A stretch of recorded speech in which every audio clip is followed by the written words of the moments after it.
La palabra para traer recuerdos, La palabra para nombrar el sufrimiento. la palabra para encontrar socorro, La palabra para compartir las emociones. la palabra para denunciar el abuso, La palabra para reconocer el error. la palabra para reconocernos La palabra para nombrar el amor. y hacerlo efectivo en el vínculo.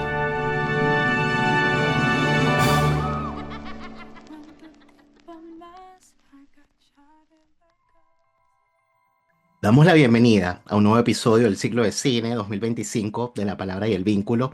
Hoy nos encontramos con dos invitados especiales. Nos encontramos con Ana Josefa Silva y con Miguel Reyes. Miguel Reyes es psicoanalista, ya lo conocen, ha estado en el ciclo de cine de La Palabra y el Vínculo del año pasado. Él estuvo comentando Pobres Criaturas. También hemos hecho algunas cuestiones para Instagram. Estuvimos comentando la antesala de la noche de los premios Oscar y también compartimos impresiones de la serie Adolescencia. Esos episodios o esos en vivos los pueden encontrar colgados por allá en Instagram. Y bueno, Ana Josefa Silva es una periodista crítica del cine y de las series de TV. Me encanta que Ana Josefa esté acá también presente y que forme parte del ciclo de cine porque es una aficionada de las películas y seguramente va a tener mucho que aportar para esta película que fíjense que, bueno, que es una película que ha sido nominada como mejor película del año, El Brutalista. Pero antes de entrar en materia, les doy la bienvenida. ¿Cómo están? Y gracias por participar del ciclo de cine de La Palabra y el Vínculo. Un honor, Nelson, que ustedes me incorporen. Como les decía fuera de cámara, soy solo una periodista y crítica de cine. Sí, he estudiado harto, es verdad, he estudiado sociología, he estudiado cine y he seguido, pero creo que la base que ustedes les dan desde sus disciplinas es un tremendo aporte. A mí me parece muy interesante. Yo siempre, antes de abordar cualquier película, independiente de todo lo que yo he estudiado de cine, sí lo rodeo y pregunto y consulto, y creo que el aporte del psicoanálisis es muy importante. Si al final las películas hablan de los seres humanos de las maneras más diferentes, pero hablan de los seres humanos, básicamente. De eso van, unas más obviamente que otras, otras de una manera más singular, porque de eso va el arte, pero por eso me parece muy respetable y me encuentro, para mí es un honor estar con ustedes. Muchas gracias. El honor es compartido. Gracias por estar. Sí, muchas gracias, Nelson, y también claramente para mí un honor estar con una verdadera crítica que sabe mucho de cine, que es algo que a mí me apasiona. Yo siempre sigo también las columnas de Ana Josefa, digamos, en Instagram, en Bueno, Exante, así que tienes un seguidor ahí, Ana Josefa, que se toma de tus recomendaciones, siempre, siempre muy pertinente, muy entusiasta de hacernos participar de la experiencia cinematográfica del campo audiovisual. Yo soy cinéfilo, me gusta, escribo, me entretengo, pero básicamente soy un psicoanalista que ve pacientes, entonces como un poco transitar a veces con cierta, como un poquito intruso a veces en el ámbito del cine. Pero bueno, son pasiones que uno no las puede gobernar todas y a mí en especial no quiero gobernar esta, digamos, así que la dejo expandirse y es realmente un honor compartir contigo y aprender contigo, porque tú sabes mucho, mucho más que nosotros de cine, digamos. Y ah, esto es un espacio que si uno transita entre el cine y el psicoanálisis, así que un honor. Y muy contento también de la capacidad que tiene Nelson de aglutinar a personas, de entusiasmarnos, de hacernos participar, de hacer extensivo estas conversaciones. sí. Bueno, agradecido con los dos y fíjense si han visto las promociones del ciclo de cine de La Palabra y el Vínculo, también iba a participar de este episodio Marco Antonio de la Parra, pero por razones personales no pudo estar con nosotros, pero bueno, si quieren escuchar a Marco Antonio, los invito a escucharlo en el episodio del año pasado, del ciclo de cine del año pasado, de la zona de interés. El episodio está increíble. Bueno, como es de costumbre, antes de iniciar la conversación les voy a presentar un poco la sinopsis de la película El Brutalista para que vean de qué va. Huyendo de la Europa de la posguerra, el visionario arquitecto Laszlo llega a Estados Unidos para reconstruir su vida, su obra y su matrimonio con su esposa Erzsébet. Solo y en un nuevo país totalmente desconocido para él, Laszlo se establece en Pensilvania, donde el adinerado y prominente empresario industrial Harrison reconoce su talento para la arquitectura, pero la oportunidad que le ofrecerá de construir su legado tendrá un alto costo. Adrien Brody y Felicity Jones se unen en esta película que nos transporta a una época oscura de la humanidad. El Brutalista es un drama histórico épico. Desde un prisma cercano e íntimo nos presentan la belleza y el tormento asociado al proceso creativo del artista. La relación entre el trauma político, la supervivencia y su adicción a las drogas, y el papel que desempeña la migración forzada, el amor, la traición y la violencia en su subjetividad. Además de contar con un elenco estelar, la aclamada cinta del director Brady Corbett tiene un sello de garantía. Fue grabada en formato Vista Visión, una técnica panorámica creada por Paramount en 1953 y que no se usaba desde los años 60. El director optó por este formato para capturar la estética de la época en la que se ambienta la cinta con un fotograma de 8 campos, el doble de lo que se usaba en los años 60, logrando con eso mayor nitidez, brillo, profundidad de campo y detalles en las secuencias del plano. El Brutalista es una película del futuro con técnicas del pasado, que desde ya la convierten en un referente del cine. Ganó el premio a Mejor Película de Drama en los Globos de Oro del 2025. También destacó por las 10 nominaciones a los premios Oscars, incluyendo Mejor Película del Año, Mejor Dirección, entre otras. Fue ganadora en la categoría de Mejor Actor por Adrien Brody, Mejor Banda Sonora y Mejor Fotografía. Bueno, les doy la palabra para escuchar sus impresiones del Brutalista. Voy a permitirme partir, permiso. Es que es muy importante lo que tú has señalado. Tú has entregado una información que es lo que llama la gente, yo siempre me río de eso, las partes técnicas. A ver, perdón, si el cine, todo el arte, sin aquello no existe, ¿no? Lo que tú acabas de describir es fundamental para que esta película sea lo que es. Es decir, el formato, lo que se eligió, es todo un esfuerzo por lo demás, es pensar, ¿no? Y el cine, como digo yo, así como el teatro, o la ópera, otras, es un arte en equipo. Entonces, de hecho, ganó mejor fotografía. ¿Por qué? Porque efectivamente este trabajo de elegir para mi visión, este sistema de filmación, que es un esfuerzo, se puede actualmente se filma desde el año 95, es todo digital y bien, o sea, está bien hecho, ya, ¿no? Pero muchos realizadores prefieren volver al 35 milímetros o en este caso, que tiene todo el sentido del mundo, porque estamos hablando de un hombre y de la obra de un arquitecto.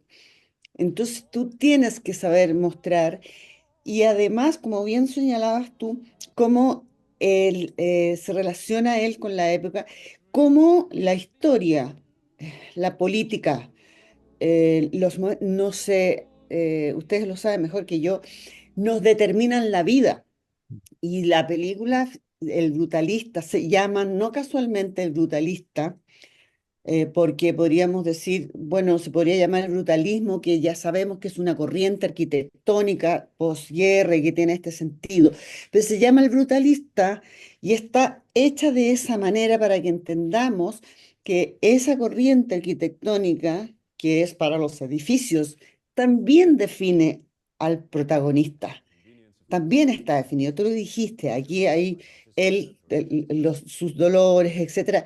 Si ustedes lo piensan, es una película, es una tragedia, definida en su sentido más griego, de origen griego. Es una tragedia, o sea, la vida de este hombre. Y ojo, me gustaría como un paréntesis para el público en general, porque para mí hay un espejismo aquí con Adrien Brody que no se había lucido hasta antes en El pianista, ¿no? Que es de 2002 y que de nada menos que Roman Polanski. Y que digo yo porque es el personaje, ese pianista también es un artista, ¿no? Mm. Que queda en Varsovia escondido, ¿no es verdad? Él logra eludir el gueto, él logra eludir los campos de concentración. Imaginemos que sin saber qué más va a pasar, porque uno con perspectiva conoce que esto se acaba, pero no es así y él no sabe y pasa momentos. Y luego colocamos este otro personaje, que es un arquitecto que viene de Hungría, esto es Polonia, que son todos países del centro de Europa que han sufrido estos arrasados para allá, para acá, y en fin. y este hombre que huye. Entonces, aquí hay una especie, un efecto espejo por una parte. La diferencia, y eso es lo que quiero decir, es que el pianista sí está basado en un personaje real.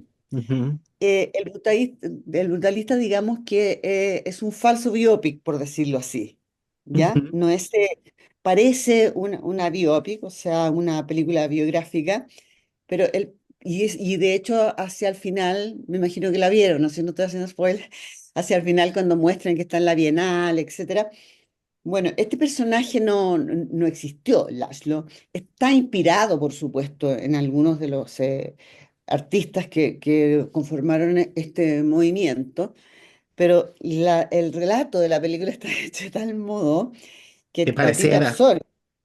Pareciera, y además puede ser, o sea, todo lo que se relata ahí, Mm, hay una cosa que es el realismo, ¿no? Tiene que ver con una cosa de realismo, pero sobre todo aquello, tú mencionabas que habían hecho adolescencia, por ejemplo, ¿qué es lo que tiene la forma de hacerlo? ¿No es verdad? Que es el plano secuencia, que es la inmersión que te produce a ti.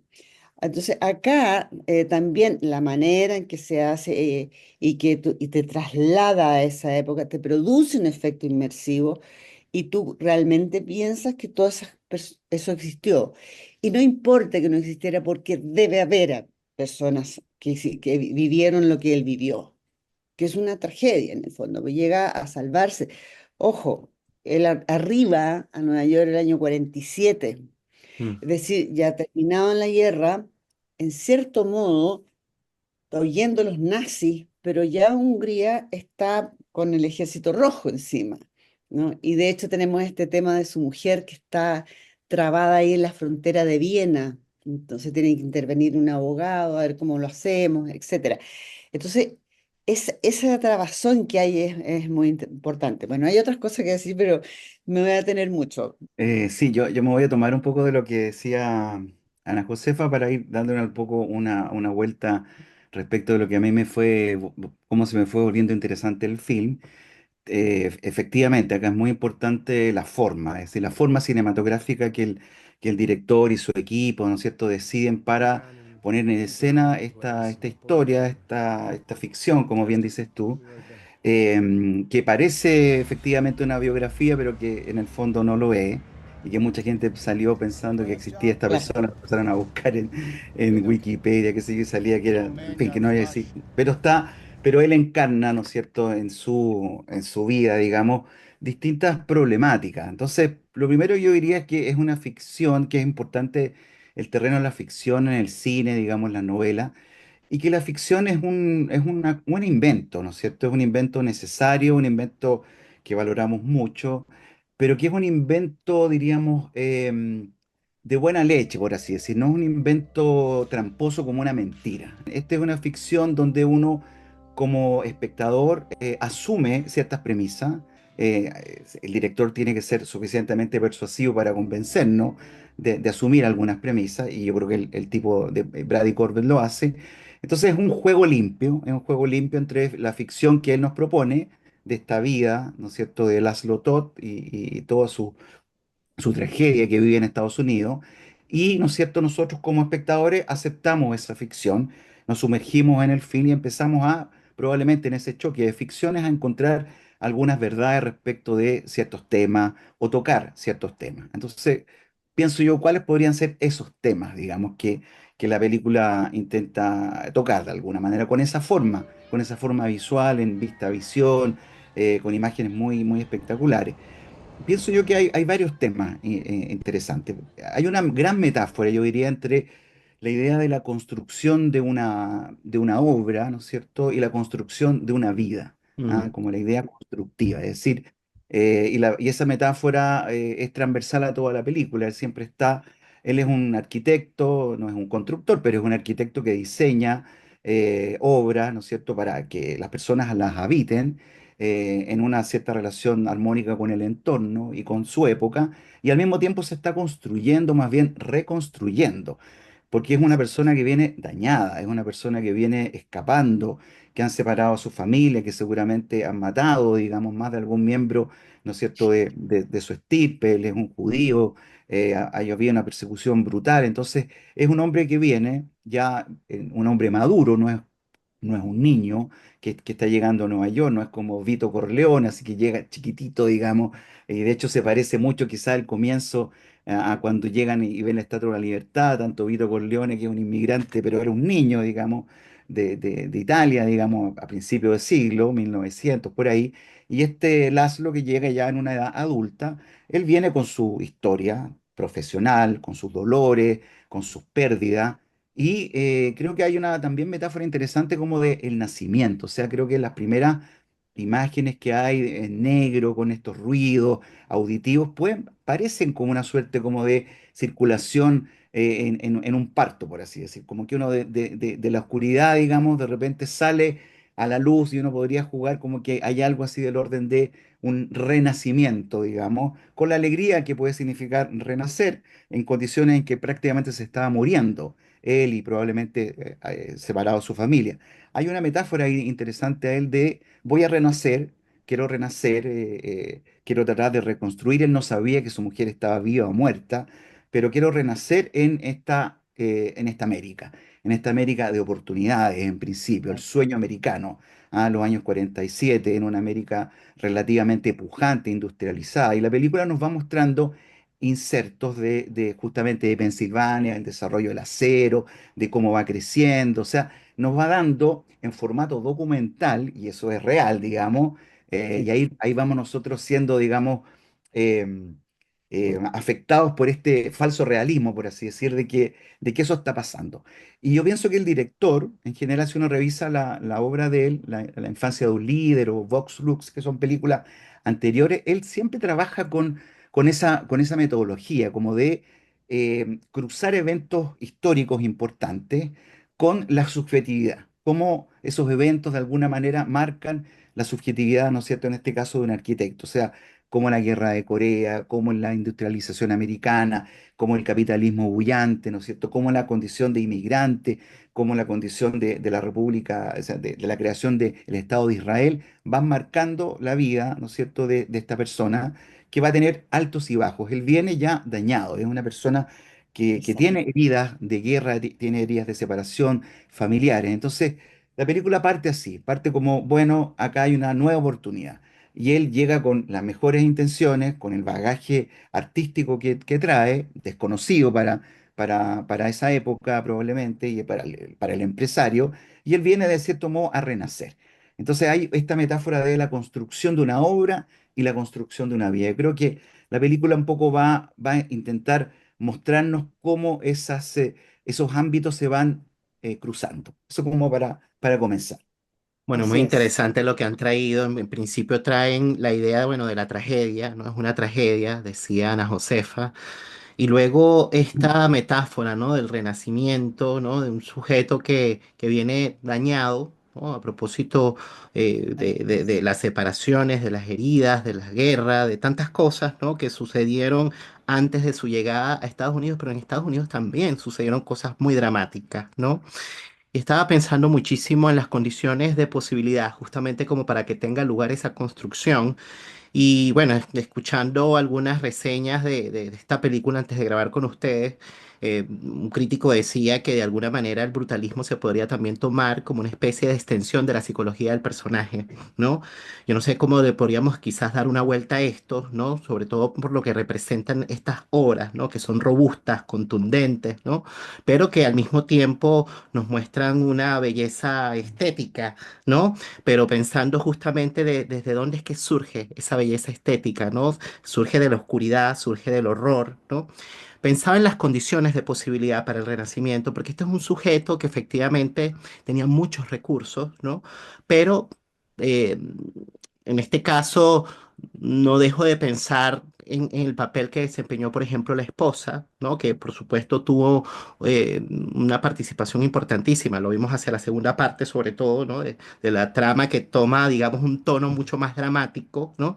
Sin caer en el hiperdramatismo, porque me parece que el director se cuidó muchísimo, mostraba la fragilidad sin caer en el victimismo, ¿no? Como que me pareció eso interesante, ¿no? Como que manejaba un buen equilibrio en cuanto a esto, ¿no? Pero eso, pensaba las condiciones de posibilidad para poder construirse o reconstruirse y renacer, ¿no? Porque uno no se reconstruye solo, ¿no? Algo sucedía con el entorno o algo tiene que pasar entre el sujeto y el mundo como para que ese renacimiento pueda tener lugar. Y claro, pensando en la primera parte, la participación del primo, ¿no? Por supuesto, tuvo un lugar importante, ¿no? Pero también sucedieron cosas allí interesantes, ¿no? Bueno, escucharlos. Bueno, yo retomo lo que decía Miguel, que es un poco lo que yo decía, esto de la metáfora. Cuando yo digo que la película se llama El Brutalista, porque está hablando del brutalismo, no es casual, porque efectivamente nuestro personaje se parece a aquella arquitectura, esa arquitectura que viene posguerra, que no está pensando en la belleza porque ya ha vivido lo otro, es una arquitectura dura. Él también lo es, él es áspero. La vida, como tú mencionabas, por ejemplo, el caso del premio, lo va a tratar va a ser muy injusta, no solamente en su patria, también en aquel lugar de acogida, ¿no? Ese, su alma, su ser es pedregoso y viene, como bien decías tú, él viene dañado, y sí, al principio lo van a coger. Es bien impresionante aquella escena en que lo recibe el primo, ¿no? Imagínate encontrarte con el primo, que está muy bien, y lo abraza y ahí él recién suelta un llanto Llanto. que es Adrien Brody, ahí tú te das cuenta la potencia actoral que tiene, Mm, y dice, ya, solté como el dolor que estoy cargando, que es inmenso, pero todavía le queda, ¿no? Entonces, de ujú, pronto, luego sigue la película y tú te das cuenta que él que se abraza, es la persona en la que puede confiar, y es la primera que lo traiciona, porque hay una traición horrible que hay ahí, ¿no es verdad? Entonces, su camino sigue siendo pedregoso, rugoso, como es la arquitectura del brutalismo, ¿no? Que ujú. usa el hormigón, que el hormigón es muy duro, como él es por fuera, pero se ven esas partecitas así como que tienen su fragilidad y la fragilidad interna. Luego, respecto a lo que decía Miguel, por ejemplo, o lo que tú decías, ¿no? Vienen de Europa, eh, él es un arquitecto reputado, y vuelvo también hay una secuencia, una escena muy, cuando finalmente se encuentran con su mujer, Felicity Jones, y están en esta mesa muy elegante, ¿no? Y dice, ah, pero que bien habla inglés, le dice. Sí, bueno, es que yo estudié en Oxford. Entonces, tú ves el contraste, ¿no? Entre lo que tú mencionabas, estos trozos documentales que mostraban Norteamérica que se estaba construyendo, contra esa Europa culta. Es una Mm, Europa culta, y esa mujer es una mujer cultísima, él también, al lado de estos multimillonarios recién hechos, que carecen completamente de cultura y de formación, y bueno, luego veremos otras circunstancias que nos demuestran como la calaña que son, ¿no? En ese minuto, ¿no? Porque como se muestra ahí, entonces esta Norteamérica se está construyendo, pero ellos ya vienen con esto. Y ese contraste es tremendo. Entonces, esta definición que tú dices de que este hombre que viene con... Es un hombre que viene muy dañado, y su reencuentro con su mujer, que podría ser de gran felicidad, está atravesado. Es un hombre que no está en condiciones para el amor. Eso es muy fuerte. Su daño, claro, tiene que ver con su carácter, con lo que ocurrió, con los traumas, traumas no tratados por los demás. O sea, uno mira actualmente y dice, bueno, ¿qué haces con una persona que ha vivido todo lo que vivió? Bueno, lo tratas, ¿no? Bueno, esto no se piensa, y es gente muy, muy dañada, ¿no?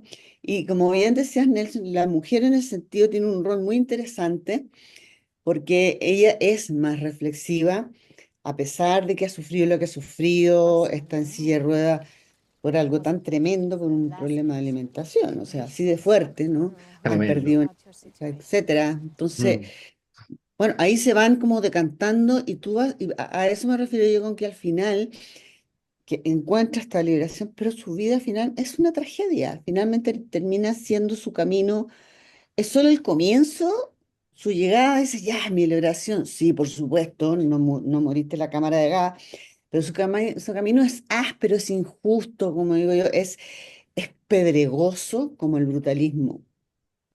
Sí, yo agregaría que efectivamente hay una, claro, por eso me parece bien esta idea del brutalista, o sea, esta Mm. mezcla Claro, entre el estilo y la persona, por así decir, o sea, él adopta ciertas características de ese estilo arquitectónico, que claro, fue un estilo arquitectónico que hoy día quizás no se usa tanto, pero que en su momento era bastante económico, si bien no tenía grandes criterios estéticos, porque eran como tú dices bien, paredes rugosas de hormigón, bastante monocromática, sin el barroco, sin el neoclasicismo que caracterizó a la Europa que fue destruida. Entonces, había que claro, construir, digamos, edificios que no fuesen destruidos, o sea, que fueran inmunes un poquito al tiempo y a los bombardeos. Entonces, viene esta respuesta de la técnica de decir, usemos el hormigón, no ventanas tan grandes, no tanto vidrio, en fin porque es muy frágil, entonces hay que fortalecerse. Y él toma como proceso casi de autocuración, diríamos,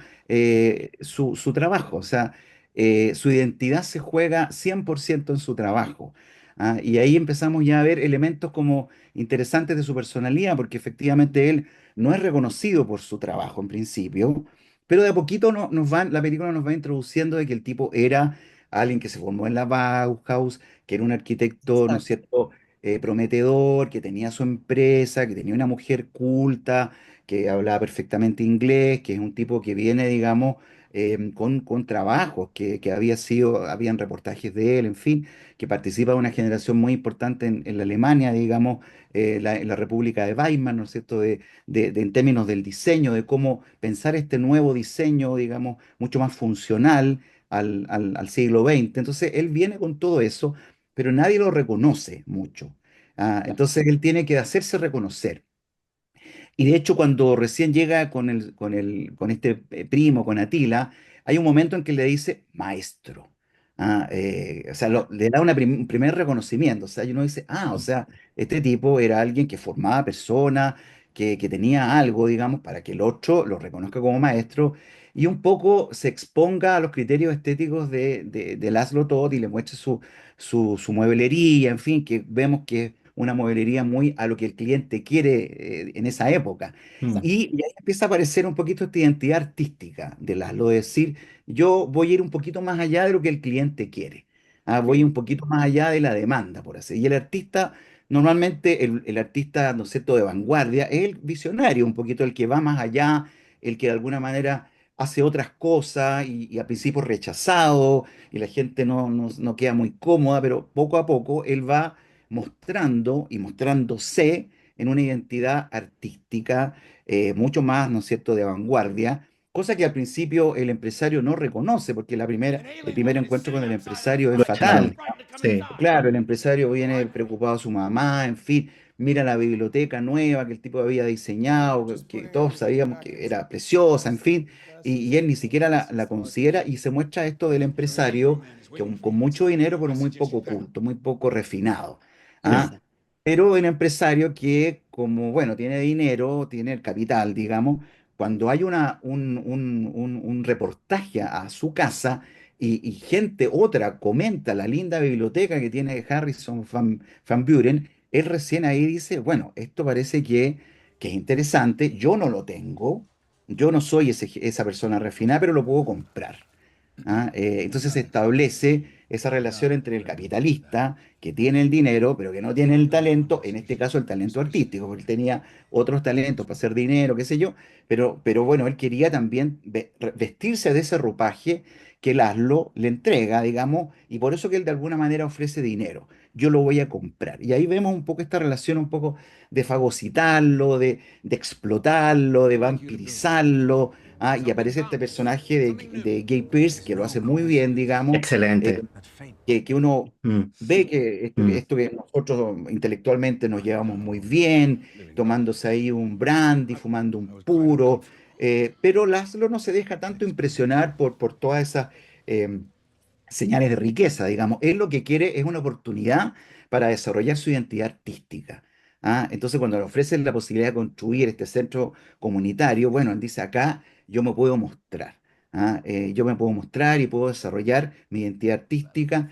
Y en ese sentido, claro, se juega más esta idea del artista arquitecto que del arquitecto con su cliente, porque el arquitecto con su cliente está un poco al designio del cliente. Yo quiero que tú me hagas una casa de tal manera, entonces el arquitecto la hace. Pero como él es artista, él no siempre se compra todo lo que el cliente quiere, que es lo que le muestra al primo. Es decir, bueno, la gente quiere este tipo de escritorios, pero ofrezcámosle esto otro, digamos, "Oh, son raros, con fierro". No, pero esto es lo que viene, esto finalmente va a ser mejor. Tiene esta cosa de anticiparse.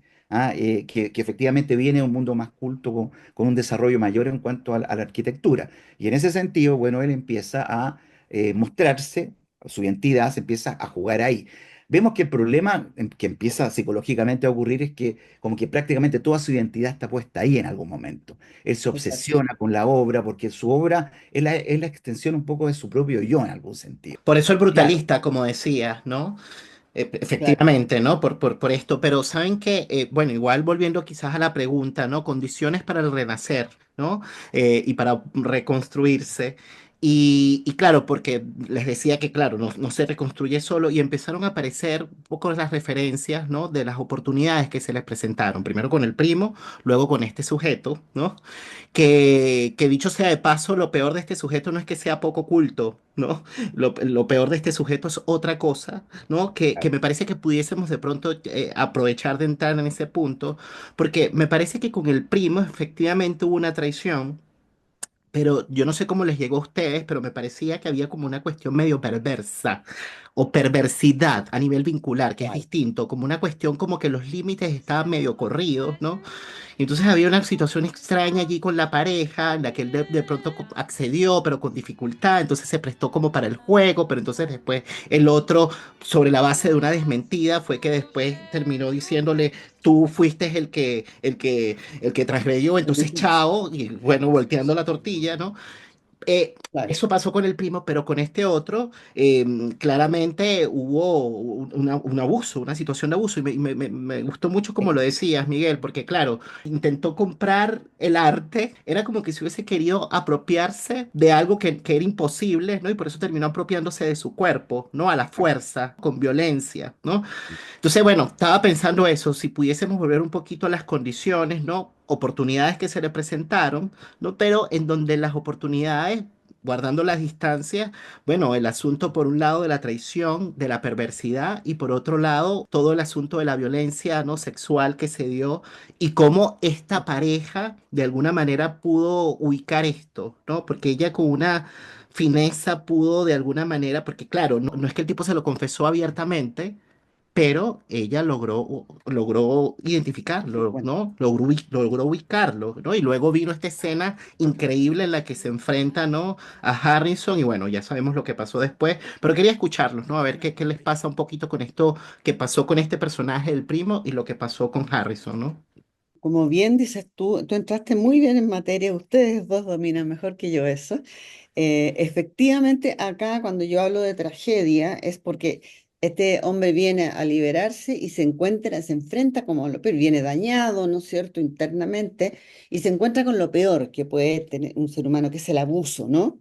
El abuso en dos áreas, ¿no? El abuso de alguien en quien tú confías, muy doloroso, y luego el abuso que me parece muy interesante toda esa interpretación de que él no puede tener este hombre, y, pero está muy bien, efectivamente, no puede tenerlo, entonces lo posee de esta otra manera, cuando es físicamente un hombre de él porque es dependiente de las sustancias, que no por adicto, sino que por dolor, ¿no? Tenemos que pensar en esa época, ¿no? Que se usaba de esa manera.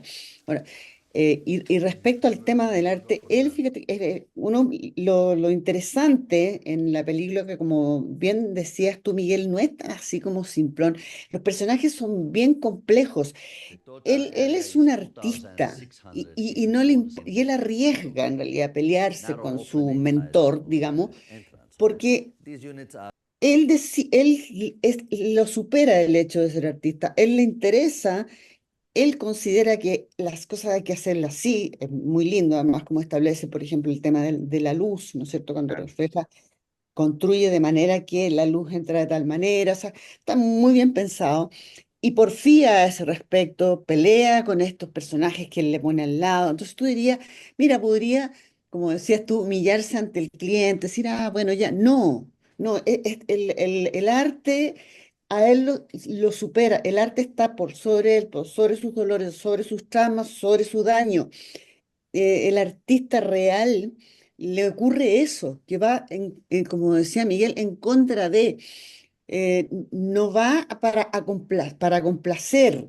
Estoy pensando, por ejemplo, en el teatro, yo veo un poco la cartelera, evidentemente uno sabe más o menos aquello a lo que va a ir toda la gente, en fin, porque como se juega mucho con eso de la comedia, y si la gente se ríe, sobre todo si es facilona, le va a ir estupendo, se fija. Bueno, las películas un poco pasa un poquito parecido, ¿no? Les va mejor a ese tipo de películas muchas veces, pero el artista no. El artista no le importa ir, no es que no le importa, es que ya ni lo piensa. Entonces, este caso tiene la complejidad de este personaje que está, si bien quebrado por dentro, podría estar destruido, pero es un artista y él no va a hacer otra cosa que lo que le dicte su arte. Y aunque su tutor le pone estos vigilantes se pelea con ellos, entonces tú dices, bueno, ¿a qué hora sacas fuerza? Pero es que uno es así de complejo, ¿no? O sea, es una cosa y otra. Y eso es, creo que, una de las cosas más interesantes que tiene la película, sumado a lo que tú mencionas de su mujer, que hace Felicity Jones, que también está profundamente dañada, ella lo ha pasado muy mal. Pero ella tiene una cierta lucidez, hay algo en su alma, hay un interés en su alma que lo hace ver aquello que a Laszlo le es imposible ver, por la manera en que está dañado. Y porque obedece al artista que tiene dentro. No le importa, o sea, él no piensa que no, que puede perder a este mecenas gracias al cual vive. No, porque el arte lo domina. El verdadero artista es así y es cosa de mirar para atrás, lo que sea, pintores, escritores, lo mal que lo pudieron pasar, pero ellos no, músicos, etcétera. Saben lo que saben porque ese talento es único, es bastante indescriptible, va más allá de ser intelectual, de ser inteligente, va mucho Sí. más allá de eso. Entonces, su primo tiene el talento de un comerciante que hay que reconocérselo, que es un talento. Es un talento y él sabe lo que hay que vender y lo que no, y tiene la intuición de que le gusta a la gente. Pero eso es todo. Pero Laszlo es un artista con mayúsculas. Claro, y me hiciste recordar muchísimo una conversación con un psicoanalista argentino que se llama Luis Hornstein, ¿no? Bueno, el episodio lo vamos a dejar colgado acá arriba para que vayan para allá. Se llama Recuperar el flujo deseante, ¿no? A propósito de esta idea del renacer, ¿no? Del reconstruirse, etcétera, ¿no? Y claro, él traía un poco la idea, el carácter creativo del inconsciente, ¿no? Como que hablamos mucho, digamos, de la dimensión repetitiva del inconsciente a propósito de lo traumático, esta idea de la compulsión a la repetición, pero el inconsciente también tiene otro costado, ¿no? Que es el costado creativo, ¿no? Que cuando te toma, te gobierna más allá de ti mismo, ¿no? Te toma por completo al yo y no hay manera, ¿no? Y me parece que hay algo de eso de lo que pasó con este personaje.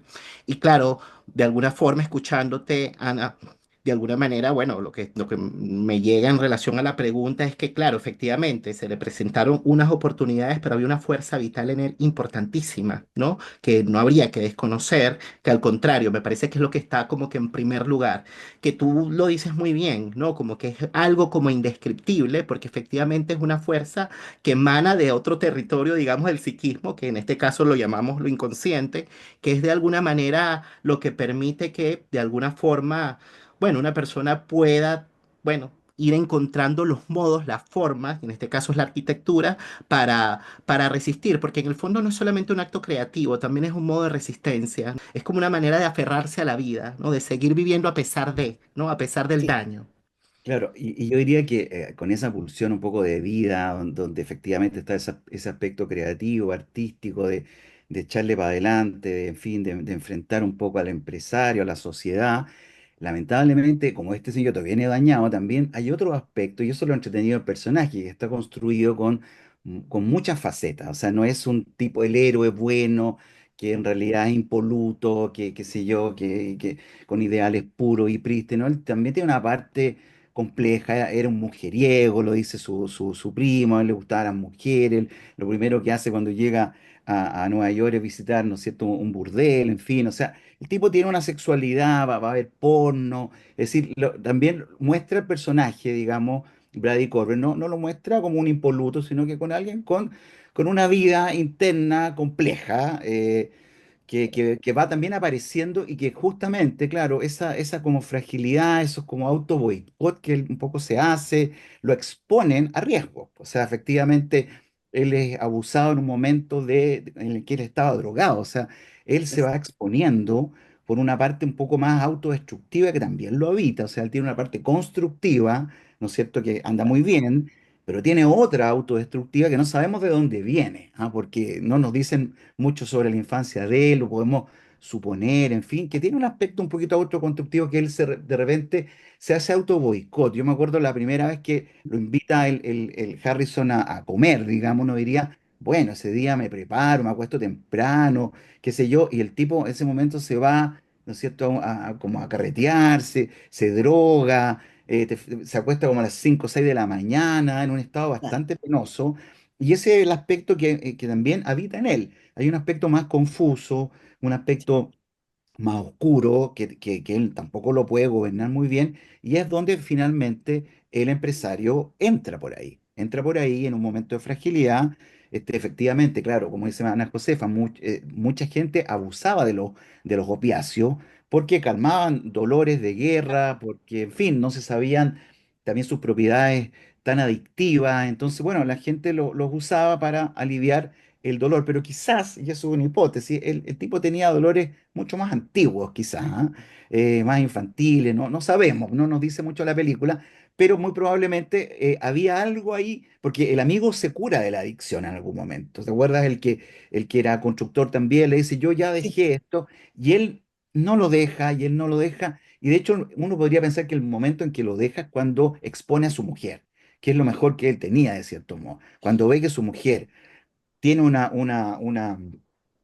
episodio de intoxicación, digamos, y vomita y se cae, yo pienso que eso probablemente lo haga detenerse, no sabemos, porque después se Sí, va a Israel y no sabemos qué pasa, pero suponemos que de alguna manera eso fue un límite. ¿Ah? sí. Como ya, está bien, yo me puedo hacer daño, el tipo sabe que se hace daño drogándose, pero dañar a la mujer que efectivamente tiene esto de que no tranza tan rápidamente con Van Buren, es un poquito más cautelosa, lo va calmando, tiene una inteligencia, digamos, de advertir los peligros. mm, Es como una gran compañera, por eso la segunda parte es como el intenso núcleo de la belleza, un poco casi dedicado a ella, y ella, Felicity Jones, toma mayor protagonismo también en la película. Es prácticamente las acciones de ella, tiene una acción muy heroica de enfrentar a Van Buren, digamos, con ese, como esa especie de burrito que va caminando, o sea, una cosa muy dura, pero ella tiene una fortaleza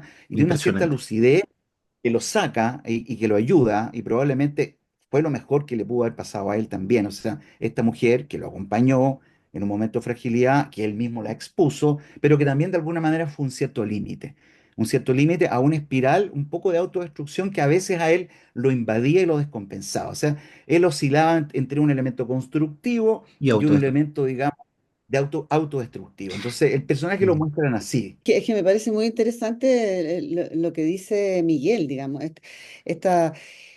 y que es justamente lo que me pasa a mí, que lo que me parece interesante es lo profundamente contradictorio que es el personaje, que, porque está bueno entender, como decía, mira, no, no, si los protagonistas no son los buenitos siempre. No, él es una víctima, el hecho de ser víctima no te transforma en un santo, ¿no? Enseguida vemos otra víctima, porque su mujer también ha sido víctima de algo.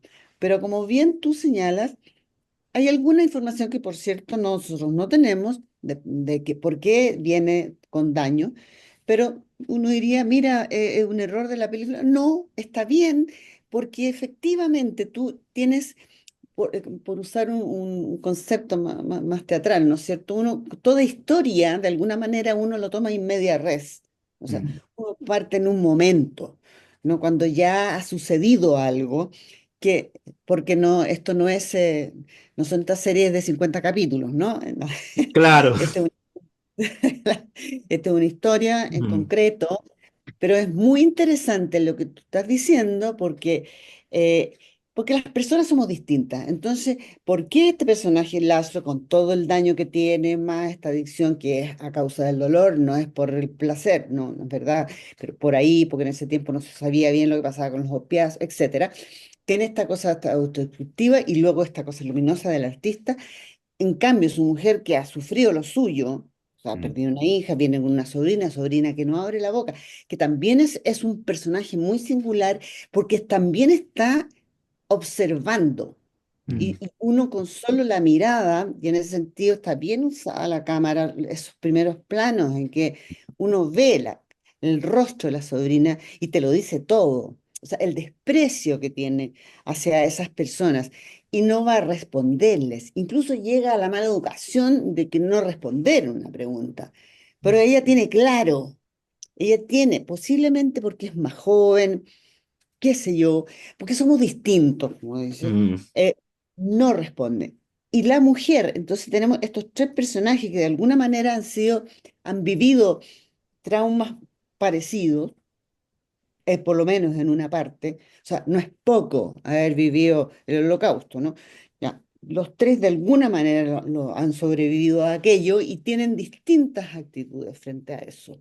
Y el personaje entonces de Felicity Jones, si bien no tiene esta cosa del artista que tiene el protagonista, tiene una percepción muy bien desarrollada y entiende a través de esa percepción lo que Laszlo es incapaz de ver, porque está en esta turbulencia contradictoria de su personalidad, de su carácter, de sus pulsiones, etcétera, y sus complejidades. Entonces aquí tenemos, para centrarnos en este caso, son tres personas que eventualmente han vivido por lo menos una parte similar, la más tremenda, ¿no? Que es el holocausto, y tienen tres actitudes distintas, diferentes, y le enfrentan de manera diferente. Y esto me hace pensar, y te agradezco, Miguel, porque me metiste en eso, que de alguna manera lo hemos dicho, que uno valora mucho la inteligencia y está muy bien. Yo sigo valorándola muchísimo, pero nosotros no solo somos inteligencia, de hecho estamos hablando de un artista, el artista escapa el concepto de inteligencia hasta más allá. Eh, se habló en un momento, ¿no es cierto?, de inteligencia emocional, pero es más que eso. Es otra cualidad que es aquella que nos permite vivir en comunidad, ¿no? Y no necesariamente es la inteligencia, ¿no? Entonces, aquí este espectro es muy interesante cuando tú lo mencionas, que en la segunda parte, cuando aparece el personaje Felicity Jones, se nos abre de otra manera la personalidad y la complejidad que somos los seres humanos.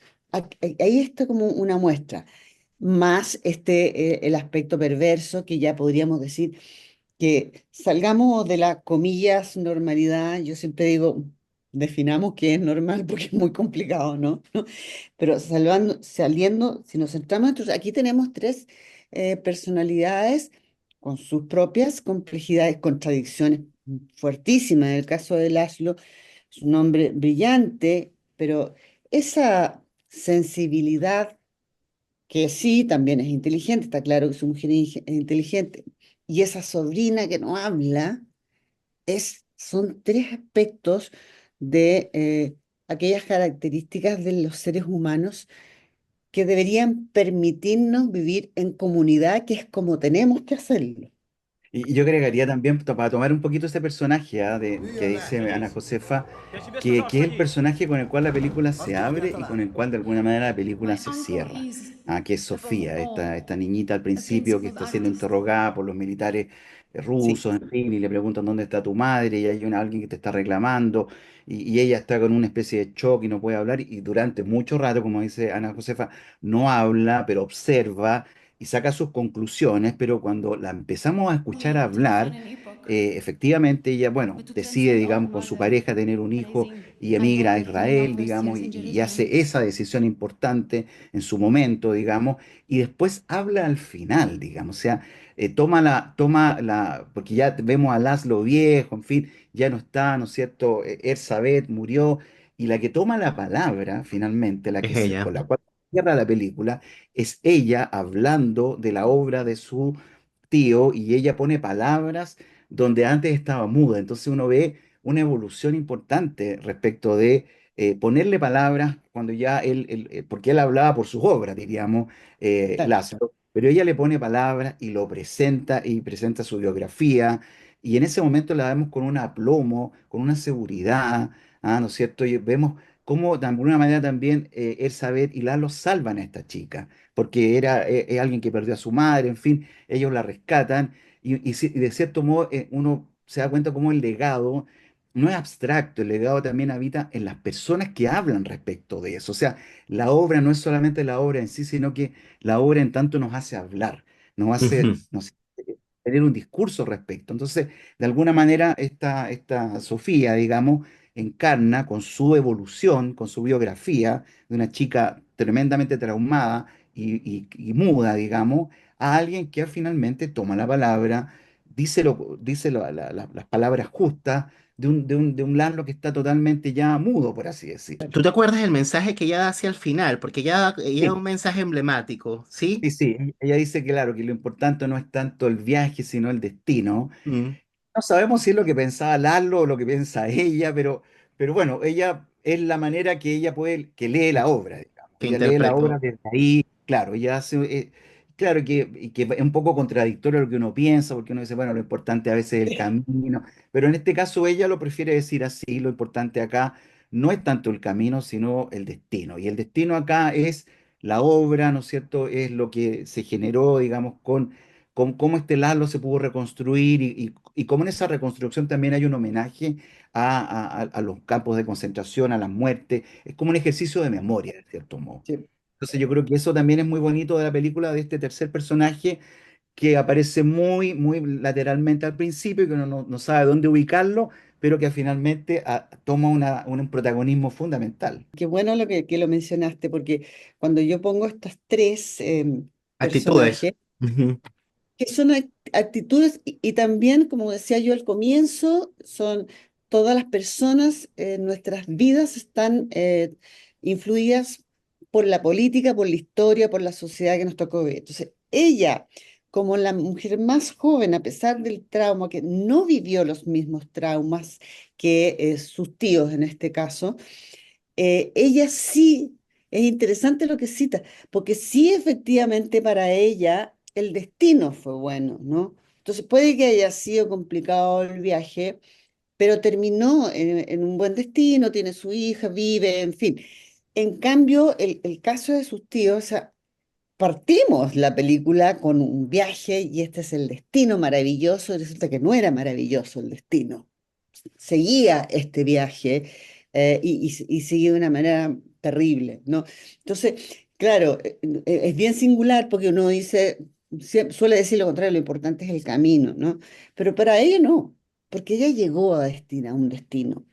Y además está viendo, como bien señalas tú, la obra y lo que hicieron por ella sus tíos también, que la tienen de pie, la Ah, tienen entera, la tienen con una familia, o sea, tiene una familia. Para ella, mm, el tema es el destino.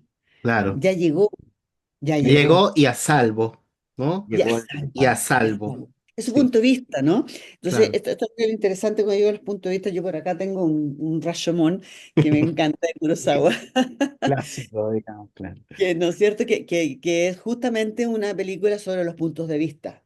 ¿Ah? Él es bien pesimista en realidad, pero él establece cuatro puntos de vista frente a un mismo hecho en que todos son testigos, incluido la víctima, que es resucitada, ¿no es cierto? Mm. Entonces, los puntos de vista son los que finalmente nos arman las verdades, se supone. Kurosawa dice que no hay modo, que el ser humano no es capaz de llegar nunca a la verdad. Esa es su manera de pensar, él lo ha dicho en su autobiografía. Ella se salva de alguna manera y por lo tanto su mirada es otra y Claro. lo que vive es otra Y cosa. ahí vamos de nuevo un poco como cómo partió este episodio, ¿no? Cuando Miguel traía la idea de la ficción, ¿no? Que de alguna manera permite darle un lugar a una verdad, ¿no? Pero la ficción que por supuesto está atravesada, bueno, por tu fantasma, por tus percepciones, por tu manera de ver el mundo, ¿no?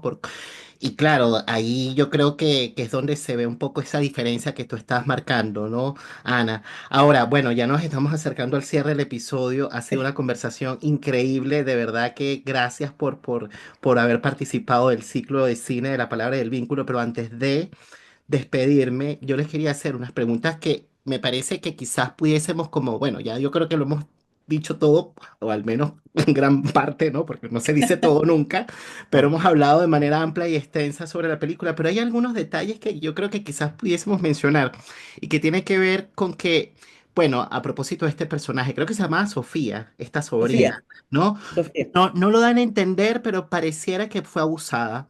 Claro, Pareciera que fue abusada por el hijo de Harrison y tampoco dan a entender mucho, pero parece que el mismo hijo de Harrison fue abusado por el padre.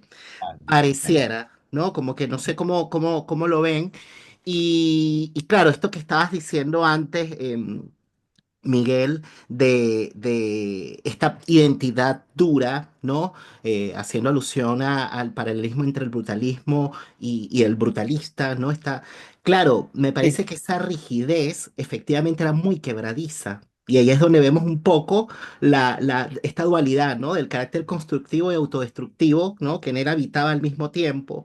Porque claro. efectivamente, claro, si bien no lo pudiésemos dar esa connotación de adicto, como bien decías tú, Ana Josefa, era su manera justamente de cancelar el dolor, ¿no? A través de Claro. estos opiáceos, ¿no? Y claro, una cancelación tóxica del dolor, como dice Freud. Y claro, me parece que eso iba justamente en contrapelo de la posibilidad de que él pudiese de alguna manera darle cierta elaboración a su sensibilidad, porque era un hombre sensible, y porque era un hombre sensible es que hacía las maravillas que hacía, pero esa sensibilidad no logró perderse. En el sentido de que no se logró tramitar, procesar, porque efectivamente lo cancelaba a través del opiáceo, ¿no? Entonces yo digo, pérdida en el sentido de poder justamente procesarla y transformarla en un pensamiento, como pasaba, por ejemplo, con Felicity Jones, que en la película no se llama Felicity Jones, pero ajá, es ella. Es como Elizabeth, el nombre es como raro. Elizabeth, sí. Elizabeth, Sí, sí, sí, sí. Pero que claro, se lo entonces transforma en Elizabeth, sí. efectivamente, entonces, claro, me parece que esa sensibilidad se quedaba en el caso de él, de alguna manera, bueno, él no la tramitaba o no la transformaba en un pensamiento, pero la transformaba en una obra y se convertía en algo que un concepto que llama un filósofo argentino, se llama Diego Sturwarz, se transforma en una ofensiva sensible. Ese es un concepto que él llama justamente como para, de alguna manera, dar cuenta, bueno, de una forma de acto de resistencia por la vía del arte, ¿no? Esa era su manera de hacerse valer y de abrirse un lugar en lo social, ¿no? Pero bueno, como es que es otro destino de lo sensible, no es todo pensamiento, la sensibilidad puede tener otros destinos, pero también tiene un alto costo, ¿no? Que puede ser la autodestrucción, por otro lado, ¿no? Que es un poco la dualidad que nos muestran, ¿no? Bueno, eran como comentarios más que nada, más que preguntas, pero como que cosas que me surgieron a partir de lo que escuché. Eso es. Bueno, sí, es que está muy bien lo que tú estás diciendo, y es lo que yo digo, es parte de este riquísimo personaje contradictorio. Pensemos que él usa estos opioides para calmar un dolor físico. Te fijas, en este momento sería tratado de otra manera y eso lo hace dependiente. Es decir, todas estas circunstancias, con lo que yo llamo las circunstancias históricas, ¿no? Que tú Ujú. enfrentas, ¿no?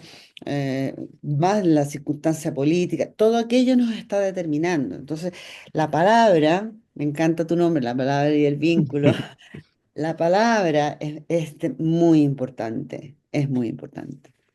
Y yo creo que también, mira, hay gente que ha criticado la película porque no da todos los elementos, pero a mí me gustan las películas que no dan todos los elementos, porque involucran al espectador. Cuando uno no tiene cosas que pensar y que tratar de ver qué conecta esto con esto y te deja como con, bueno, no sabemos, pero en ese no saber uno se va involucrando, uno participa de alguna manera en la narración, en la evolución, aparecen sorpresas. Yo creo que la gran mayoría nunca se imaginó lo que iba a pasar ahí en las Al final. canteras de mármol, Mm. digamos. O sea, uno estaba fascinado con el mármol y Claro, ese blanco precioso, y uno dice, bueno, aquí al fin va a conseguir el material noble que él quería, qué sé yo, para hacer ese altar.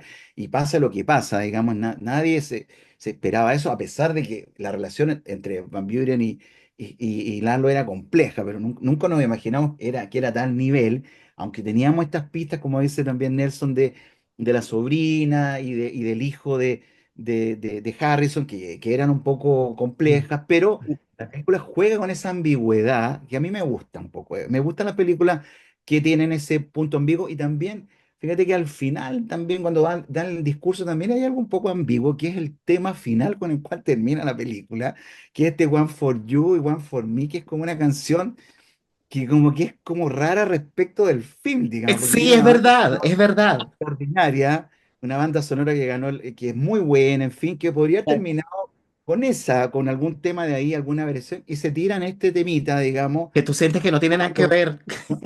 cuando yo decía, pero ¿qué es lo que hay acá? Porque yo Claro, me quedo a mirar los, los qué sé yo, los créditos. créditos, sí, claro, y, y me chocó un poco, digamos, que termine Mm. por eso, digamos, y todavía me da vuelta, digo, bueno, ¿por qué será? ¿Será en ironía? ¿Será qué? Digamos, no se la tomen tan en serio, no sé. Este uno por ti, uno por mí será una crítica al capitalismo, no sé. Pero tiene también estas como guiños que a uno lo desconciertan. Que también permite que el final no sea tan cerradito, digamos. Entonces uno Bueno, sale como medio afectado, pero creo que parte de una buena película es afectarse, es quedarse pensando, tratar de escribir, conversar como lo hacemos acá. Te fijas que seguimos elaborando. Si la película nos diera todas las pistas, no tendríamos que decir nada. Y no. gracias a esa ambigüedad, a esos puntos, ¿no es cierto?, polisémicos, en fin, de las imágenes, bueno, hablamos pues, y seguimos pensando. Muy clave lo que dice Miguel, muy cortito, porque sé que estamos en la hora, pero suscribo, es decir, yo siempre digo, a ver, no, no todas las películas son una novela de Agatha Christie, por favor, que un poco lo que decía yo, claro, yo le digo a la gente cuando comenta adolescencia, no, que esto, lo otro, a ver, le digo yo, no, lo que te está es provocando que pienses, no te está dando soluciones ni respuestas, te está haciendo preguntas. Ese es el arte, no el que te entrega la solución. Súper entretenidas las Agatha Christie, las películas de acción y que se muere el malo y lo más allá, pero eso no es la vida. ¿No? Entonces, el arte en verdad lo que hace es provocarte preguntas, y como dice Miguel, ¿y qué significará esto? ¿Por qué te deja te elaborando, ¿no? De eso va. Bueno, muchísimas gracias, Ana y Miguel, por participar de este episodio del ciclo de cine de la palabra y el vínculo. Agradecido de que hayan estado acá. No sé si querían decir algo antes de despedirse. No, muchas gracias por permitirme participar. Le digo ustedes con grandes personajes como ustedes que saben mucho, de los que tengo mucho que aprender. Estoy muy honrada de que me hayan permitido participar aquí. Muchas gracias, Miguel. Muchas gracias, Nelson, la palabra y el vínculo. Y yo también, muchas gracias, también gracias Ana Josefa, ¿no? Bueno, todos los que te seguimos en tus comentarios, tú eres una gran difusora del cine, una persona que sabe mucho también de cine y eso se agradece, a uno que le gusta el cine siempre aprende tu mirada, digamos, de las películas, tu entusiasmo para estar siempre con las novedades, digamos, de las películas que vienen, las series, así que, y por supuesto Nelson con su capacidad de aglutinar y sus buenas preguntas para ir armando una conversación entretenida y que, bueno, ojalá a las personas que miren esto les guste y le den una vuelta al Brutalista, porque yo la vi hace como un mes, me acuerdo, y Cuando salió. traté de ponerme al día en la semana, me costó un poco porque bueno, en fin, me acordaba de cosas, pero bueno, creo que es una película entretenida y se puede disfrutar mucho. Lamentablemente acá no se exhibió en 70 milímetros, como que el Vista Visión, por lo No, menos creo, no lo pudimos disfrutar como porque los cines no están tan preparados para una tecnología donde se filmó con tanto cuidado, digamos, y aquí se ve en digital, qué sé yo, bueno, no, imagínate lamentablemente que aquí en Chile hay solo dos cines IMAX en todo Chile. Dos en IMAX, solo dos, nada más. no Dos sé, claro. pantallas. Muchísimas gracias. Yo también los sigo a los dos desde hace rato y bueno, justamente yo como para ponerme al día con las películas o con las series, bueno, obviamente voy a las cuentas de ustedes y me encanta que estén aquí. Así que bueno, la gratitud es compartida. Así que muchísimas gracias y muchísimas gracias también a ustedes que están del otro lado de la pantalla acompañándonos en este ciclo de cine de la palabra y el vínculo. La semana que viene tenemos el último episodio del ciclo de cine. Vamos a ver Dolor Real, que va a ser el último episodio del ciclo de cine de la palabra y el vínculo, así que vayan viendo la película para que estén al día con ella y disfruten del último episodio. Nos estamos viendo, ya saben, suscríbanse, comenten, compartan y hagan ese tipo de cosas que necesitamos lo que generamos este tipo de contenidos para mantener el canal vigente. Nos estamos viendo la próxima semana y que estén bien. Chao.